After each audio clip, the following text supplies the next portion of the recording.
Stroke या फालिज होने के बाद के जो कुछ घंटे होते हैं वो मरीज के लिए बहुत अहम होते हैं। उसकी वजह यह है कि जब भी स्ट्रोक या फालिज होता है किसी को, तो उसके फ़ौरन बाद अगर एक इंजेक्शन लग जाए उनको, तो वो फालिज ठीक हो सकता है।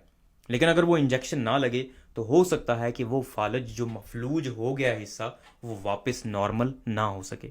इसलिए आपको पता होना चाहिए कि फालिज की अलामात क्या हैं। कैसे आपको पता चलेगा कि ये फालिज है? जब आपको पता चल जाएगा कि फालिज की अलामात क्या हैं, तो उसके बाद आप फौरी तौर पे मरीज़ को हस्पताल में लेके जा सकते हैं। फालिज की अलामात के लिए एक बहुत अच्छा निमोनिक बना हुआ है, उसको फास्ट कहा जाता है। FAST। एफ का मतलब है फेशियल सिम्टम्स, मतलब आपके चेहरे पे या मरीज के चेहरे पे कोई अलामात आ रही हैं। चेहरे पे क्या अलामात आ सकती हैं?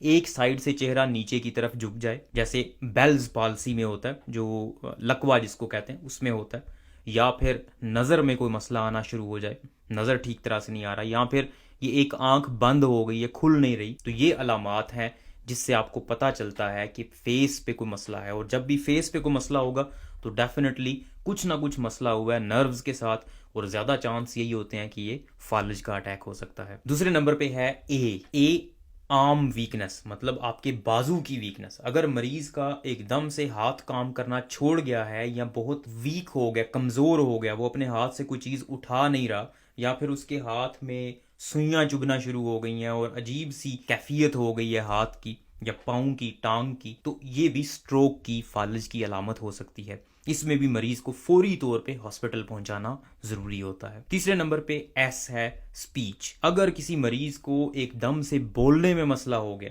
वो बोल नहीं पा रहा या अल्फाज उसके मुंह से नहीं निकल रहे, या वो जो बोल रहा है वो कुछ सेंस नहीं बना रहे, अजीब अजीब सी बातें वो कर रहा है, या जो आप कह रहे हैं उसको वो समझ नहीं पा रहा, तो ये भी एक अलामत है फालिज की। बाज़ औक़ात फालिज सिर्फ स्पीच डिफ़िकल्टी के साथ प्रेजेंट करता है, मतलब मरीज से बोला नहीं जा रहा, और ये भी एक अलामत होती है फालिज की। इसलिए अगर किसी मरीज को एकदम से बोलने में मसला आ रहा है, फौरी तौर पे हॉस्पिटल में लेकर जाना। और आखिर पे टी है। टी का मतलब ये है it is time to go to hospital.